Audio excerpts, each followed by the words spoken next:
Hello everyone, welcome back to Dayal board. तो कैसे आप लोग? आई होप आप सारे अच्छे होंगे और पढ़ाई कर रहे होंगे। तो आज के सेशन में कंप्लीट करने वाले हैं क्लास 10th की मैथमेटिक्स। और इस पोर्शन में हम लोग कवर करेंगे इंपॉर्टेंट वो क्वेश्चंस जो बोर्ड में क्वेश्चंस पूछे गए हैं। तो साथ में आप लोगों को हिंट मैं देता रहूँगा, तो आप लोगों को कॉपी और पेन आप लोगों को लेकर बैठना है, खुद से क्वेश्चन सोल्व करना है। और अगर क्वेश्चन अगर सोल्व अगर ना हो तो इस वीडियो के लास्ट में आप लोगों को हिंट भी दिया गया है, तो आप जाकर वहाँ से भी अपना सॉल्यूशन वगैरह मैच कर सकते हैं। तो इस वीडियो में सारे क्वेश्चंस इंपॉर्टेंट हैं जो बोर्ड लेवल के क्वेश्चंस हैं, तो आप लोगों को एग्ज़ाम में प्रिपरेशन करने में काफ़ी आप लोगों को मदद करेगा। तो ये आपका स्टार्टिंग में जनरल इंस्ट्रक्शंस दिए गए हैं, तो आप लोगों को जनरल इंस्ट्रक्शंस काफ़ी अच्छे से पढ़ने हैं कि कौन सा क्वेश्चन और किस सेक्शन में कितने क्वेश्चन हैं और हर एक क्वेश्चन कितने मार्क्स के हैं। इससे क्या होगा कि आप लोगों को एक आइडिया लग जाएगा है कि किस क्वेश्चन पे कितने टाइम स्पेंड करने हैं। तो सेक्शन ए है, तो सेक्शन ए में आपका सारे क्वेश्चन आपका एमसीक्यू है और हर एक क्वेश्चन के मार्क्स कितना है आपका 1 मार्क्स है। इसमें आपका 20 क्वेश्चन दिया गया है, यानी एमसीक्यू में जो टोटल मार्क्स कितना आप लोगों को हो गया 20 हो गया। तो मैं आप लोग हिंट में देता रहूँगा, क्वेश्चंस आप लोगों को वीडियो पॉज करके क्वेश्चंस को अटेम्प्ट करना है, सोल्व करना और आंसर मैच करना है जो लास्ट में इसका सोल्यूशन दिया गया है। क्वेश्चन नंबर 1 बोल रहा है, if the length of the shadow on the ground of a pole is √3 times the height of the pole. इसका मतलब बोल रहा है कि अगर कोई पोल है और इस पोल का जो शैडो आपका ग्राउंड में बन रहा है, तो पोल की हाइट का √3 टाइम्स से, मतलब अगर पोल का हाइट अगर x मान लेते हैं तो यहाँ पर इसका शैडो कितना बन जाएगा, √3x बन जाएगा। तो बोल रहा है कि एंगल ऑफ एलिवेशन निकाल, तो थीटा का मान निकालना है। तो इसमें आपका सिंपल आपका tan का फॉर्मूला लगा देना, tan = x अपॉन आपका √3x आ जाएगा। इन इस केस में आपका tan कितना आएगा, 30 डिग्री। नेक्स्ट क्वेश्चन आपका क्वेश्चन नंबर जो 2 है, एक क्वेश्चन प्रोबेबिलिटी क्वेश्चन है। 2 dice are thrown at the same time and the product of the numbers appearing on them is noted. The probability that product of the numbers lies between 8 and 13। इसका मतलब यही है कि दो dice को toss कर रहे हैं, तो जो आउटपुट जो आ रहा है वो आपका दोनों का जो प्रोडक्ट, आउटपुट का प्रोडक्ट अगर 8 और 3 के बीच में आने का कितना प्रोबेबिलिटी होगा, ये आप लोगों को बताना है। तो सिंपल क्वेश्चन है, आप लोग निकाल लोगे। और जिनसे अगर क्वेश्चन से अगर सोल्व ना हो तो आप लोग को इस वीडियो के लास्ट में इसका हिंट दिया गया है, वहाँ से जाकर आप लोग मैच कर सकते हैं।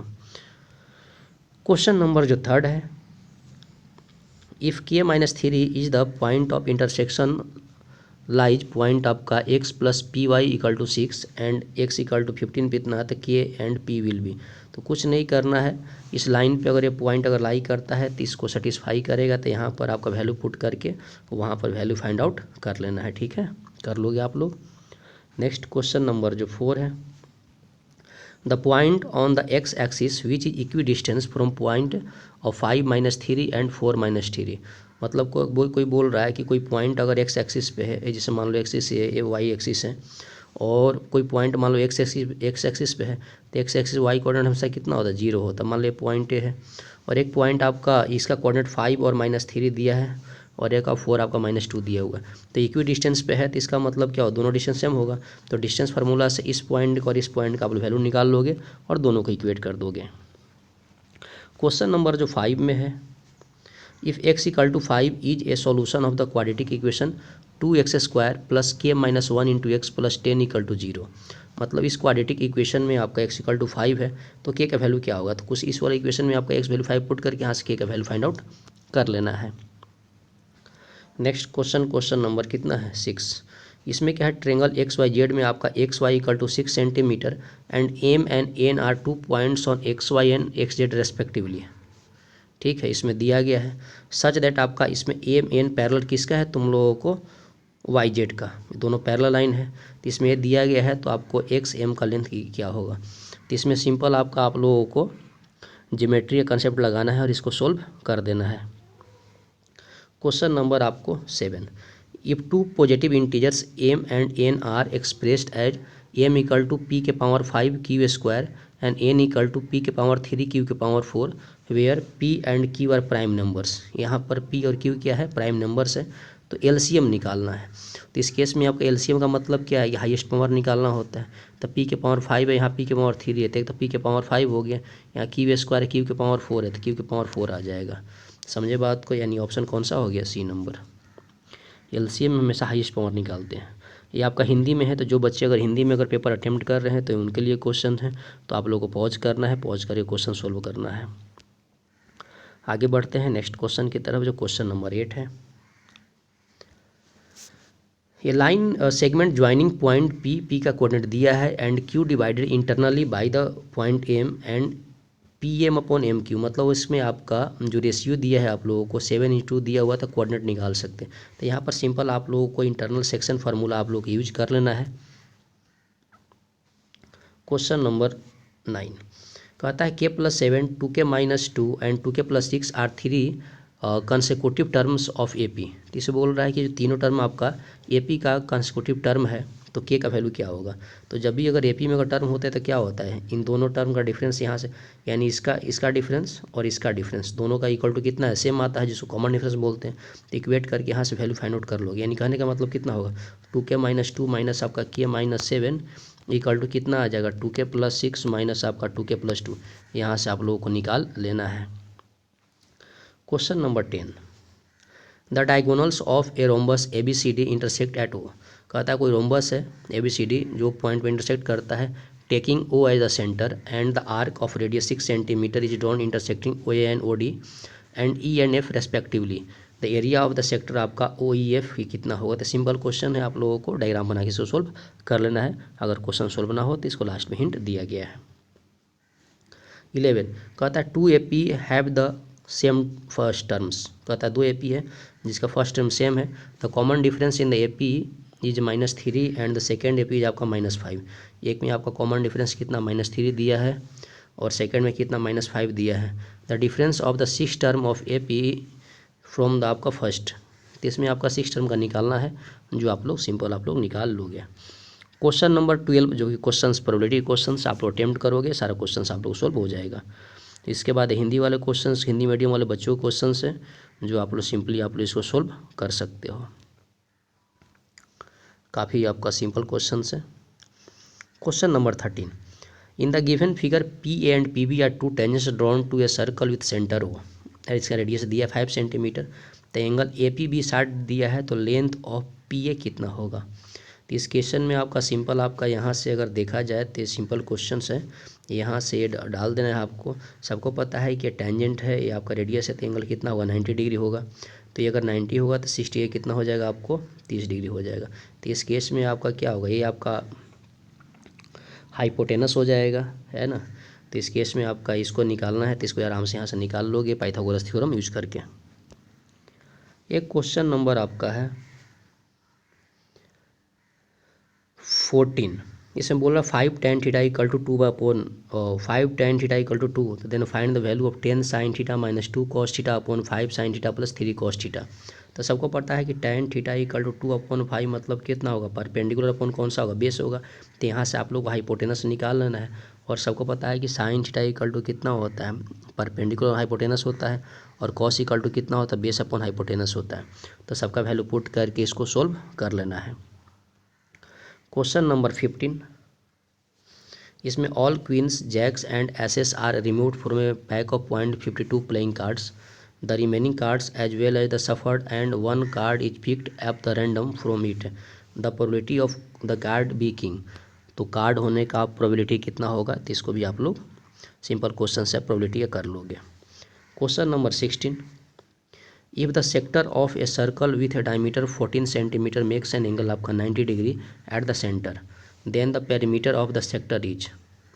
तो भी क्वेश्चन आपका सिंपल आपको इसमें बोल रहा है कि the sector of a circle with perimeter आपका 14 centimetre makes an angle 90 degree. तो इसको आपको वहाँ से निकाल सकते हो, आपका 90 यहाँ से बना रहा है, ठीक है। तो उसका ये सिंपल क्वेश्चन सर्कल का है, जो आप लोग इसको सोल्व कर लोगे। ये भी क्वेश्चन सिंपल है, sin स्क्वायर थीटा प्लस आपका 1 + tan स्क्वायर थीटा। तो 1 + tan square theta equal to sec square theta होता है, और 1/sec square theta equal to कितना होगा cos स्क्वायर थीटा, और sin square theta plus cos square theta equal to कितना आ जाएगा 1 आ जाएगा। इसका आंसर आ जाएगा। तो क्वेश्चन हिंदी मीडियम वाले बच्चों के लिए है। तो ये क्वेश्चन का 17 का सोल्यूशन बता दिया मैं लोगों को। ये भी क्वेश्चन आपका 18 का भी जो आपका सिंपल आप क्वेश्चन सिलेंडर का है, जो आप लोग कर लेगो। ये सर्सन रीजन क्वेश्चन हैं जो काफ़ी सिंपल क्वेश्चन हैं। तो इसमें ऐसा कोई भी क्वेश्चंस नहीं है, अगर लेकिन हाँ जो 10th वाले जो बच्चे हैं थोड़ी सी आप लोग पेशेंस रखोगे तो क्वेश्चंस काफ़ी आप लोगों को सोल्व हो जाएगा। अब हम लोग पढ़ने वाले हैं सेक्शन बी के सारे क्वेश्चंस। इसमें सेक्शन 21 बोल रहा है ए कोड इज सबटेंडिंग एन एंगल आपका 90 degree at the centre of circle of radius आपका 14 सेंटीमीटर। ठीक है, मतलब कोई सर्कल है जिसका रेडियस 14 सेंटीमीटर दिया है और एंगल आपका कितना उसका कर रहा है 90 डिग्री। तो find the area of the corresponding आपका माइनर सेगमेंट। तो ये सिंपल आपका क्वेश्चन आप लोग कर लोगे। इस वाले क्वेश्चन में आपका यह है कि find the area of the shaded region if the length of radius of each. ये क्वेश्चंस कभी बार पूछे जाते हैं एनसीईआरटी में क्वेश्चंस, है ना, कि find the area of the shaded region, मतलब है ना इस रीजन का निकालना है जो साइडेड रीजन ये वाला है। If the length of radius of each आपका 7 सेंटीमीटर, मतलब हर एक का देखो 7 सेंटीमीटर दिया गया है। इस सर्कल टचेज आपका एक्सटर्नली है ना, हर एक सर्कल आपका टच करता है। तो मुझे लगता है 90 डिग्री बनाएगा तो इस केस में क्या है कि इस पोर्शन को इस पोर्शन को इस पोर्शन को इस पोर्शन को अगर मान लो कि अगर हम लोग क्या कर ले, अगर कंबाइंड कर देंगे तो क्या होगा, एक सर्कल बन जाएगा। तो पूरे इस मतलब इसका है ना एरिया अगर निकालना चाहे चारों का तो सर्कल हो जाएगा। तो कितना होगा पाई आर स्क्वायर। ठीक है, अब क्या होगा, अब इस स्क्वायर का एरिया निकाल लोगे तो स्क्वायर का एरिया कितना होता है, साइड का स्क्वायर होता है। तो इसका साइड कितना होगा, ये रेडियस आपका 7 हो जाएगा, ये भी कितना 7 आ जाएगा। ठीक है, तो यानी पूरा जो लेंथ कितना आएगा 14 आ जाएगा। तो पूरे का जब एरिया निकालने के लिए करोगे तो क्या 14 का स्क्वायर आ जाएगा। ठीक है, तो 14 का जब स्क्वायर करो तो क्या पूरे का आ जाएगा, लेकिन हम लोग को इतना का निकालना है। तो इसका क्या 14 का स्क्वायर माइनस कितना करेंगे पाई इंटू आपका कितना कर देंगे आर स्क्वायर। पाई का वैल्यू कितना 22/7 कर दोगे और रेडियस कितना 7 करोगे तो इसको सोल्व करने का वैल्यू निकल जाएगा। ठीक है, जो साइडेड रीजन है आप लोग को निकल जाएगा। तो आप लोग को ऐसे सोल्व करना है, नहीं बनेगा तो लास्ट में आपको हिंट दिया गया है। क्वेश्चन नंबर आपका 22, check whether there is any natural number n for which आपका 4 के power n ends with the digit आपका 0 और 5। तो भी क्वेश्चन आपका सिंपल क्वेश्चन से कर लोगे। इसके बाद अगर क्वेश्चन नंबर 23 बोले कि if cos a plus B equal to 1/2, यहाँ नहीं इसका मतलब सिंपल बोल सकते हैं cos a plus B equal to 1/2, यानी cos कितना बोल सकते हैं 60 डिग्री, यानी इस केस में a plus B equal to कितना बोल सकते हैं 60 degree. And tan a minus B equal to 1/√3, यानी 1/√3 को बोल सकते हैं tan 30 डिग्री, यानी a minus B equal to कितना आ जाएगा 30 डिग्री। तो इसमें क्या है, दोनों को सोल्व करके a और b का वैल्यू निकालना है और इस वाले का वैल्यू आप लोग फाइंड कर लेना है। इसके बाद क्वेश्चन नंबर बी में बोल रहा है कि फाइंड वैल्यू ऑफ एक्स, जिसके लिए आपका यहाँ पर एक्स वैल्यू फाइंड आउट करना है। तो यानी 3 tan square 60 degree minus X sine square 45 degree plus 3/4 sec square 30 degree equal to इतना। तो इसके लिए आप लोग वैल्यू पुट करना है। साइन 60 वैल्यू कितना होता है √3 होता है, साइन 45 का वैल्यू कितना होता है 1/√5 होता है। तो इसी तरह से वैल्यू पुट करके आप लोगों को सोल्व कर लेना है। एक क्वेश्चन आपके हिंदी मीडियम वाले बच्चों के लिए है, तो आप लोग इसको सोल्व कर सकते हैं। तो हाँ, यहाँ से फिर मैंने कर चुका था। ये भी क्वेश्चन आपका सिंपल क्वेश्चन हैं और ज्योमेट्रिक क्वेश्चन है जो आप लोग इसको कर लोगे। 25 नंबर क्वेश्चन काफ़ी इंपॉर्टेंट क्वेश्चन है, इसको सबसे पहले आप लोगों को खुद ट्राई करना है। ये सिंपल इसमें ज्योमेट्री का कंसेप्ट लगेगा और जिन लोगों से अगर क्वेश्चन सोल्व ना हो तो आपको लास्ट में इसका हिंट भी दिया गया है, तो आप लोग जाकर वहाँ से कर सकते हो। सेक्शन सी आपका है और इसमें भी क्वेश्चन एक क्वेश्चन आपका 26, इसमें आपको भी एक क्वेश्चन आपका ज्योमेट्री क्वेश्चन आप लोग खुद से ट्राई करना है। ये पोर्शन आपका हिंदी मीडियम वाले बच्चों के लिए है जो ट्राई करते हैं। ये भी क्वेश्चन आपका ज्योमेट्री क्वेश्चन है, इसको सबसे पहले वीडियो को पॉज करना है, खुद से ट्राई करना है और सोल्व करना है। अगर आप लोगों से हो जाए तो काफ़ी अच्छी बात है, अगर सोल्व अगर ना हो तो आप लोग लास्ट में इसको हिंट देख सकते हो। ये भी क्वेश्चन आपका ट्रिगो क्वेश्चंस हैं जो काफ़ी सिंपल क्वेश्चंस हैं। एक क्वेश्चन आपका स्टैटिक क्वेश्चन है, तो आप लोग इसको सिंपल आप लोग सोल्व कर सकते हो। क्वेश्चन नंबर 29, एक क्वेश्चन आपका पोलिनोमियल आपका अल्फ़ा बीटा 0 है ना, तो फाइंड द वैल्यू ऑफ इतना। तो सबसे पहले alpha plus beta, alpha into beta का वैल्यू निकाल लोगे, फिर वहाँ से अल्फ़ा और बीटा का वैल्यू पुट करके इसमें वैल्यू पुट कर लेना है, आप लोगों को इक्वेशन मिल जाएंगे वैल्यू वगैरह।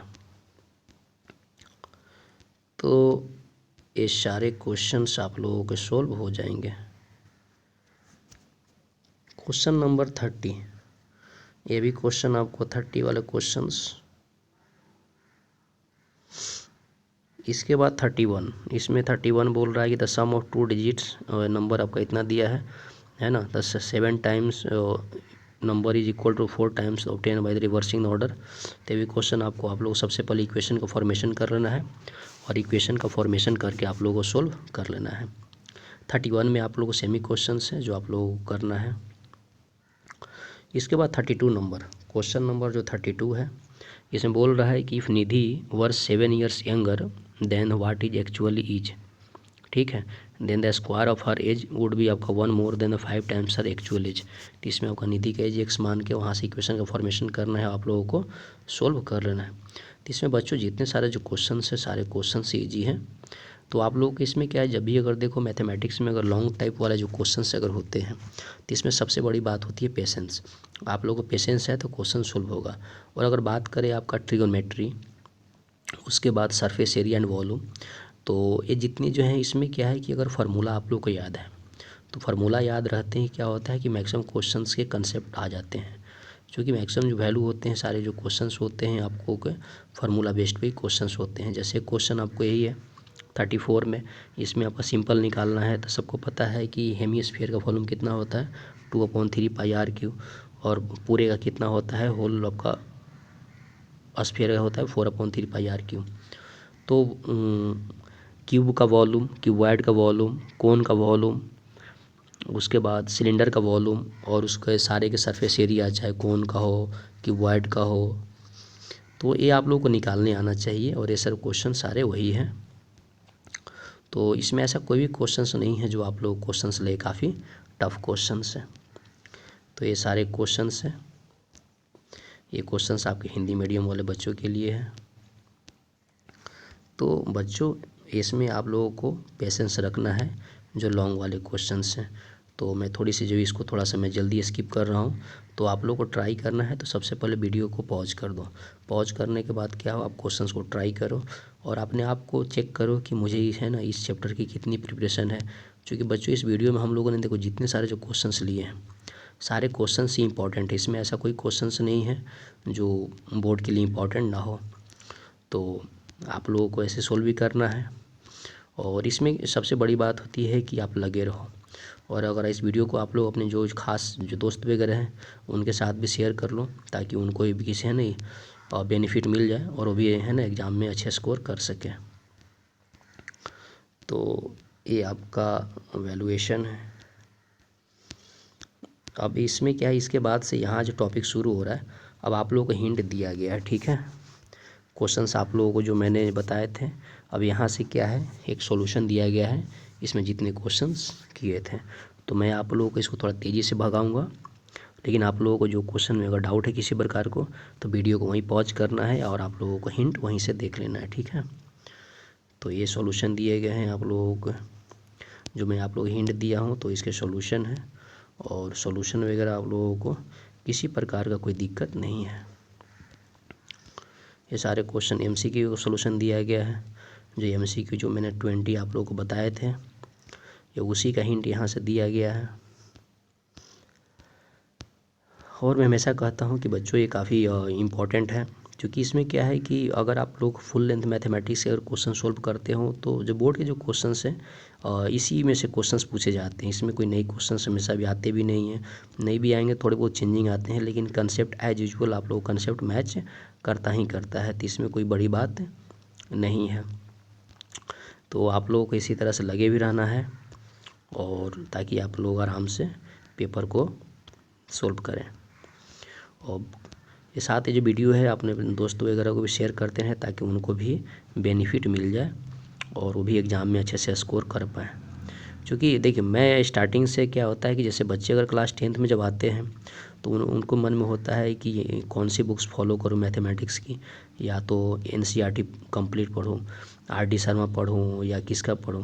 देखो बेसिकली पता क्या होता है कि अगर एनसीईआरटी की बात करें तो उसमें कोई दिक्कत नहीं है, लेकिन उसमें नंबर ऑफ जो प्रॉब्लम्स है काफ़ी कम है। उससे क्या होता है एक्चुअली में क्या होता है कि बच्चे कंसेप्ट बन नहीं पाते हैं। और मैथमेटिक्स में क्या है कि अगर टोटल अगर ग्रिप में अगर लेना है तो सबसे जो बड़ी बात होती है कि आप लोगों को कंसेप्ट बनना चाहिए।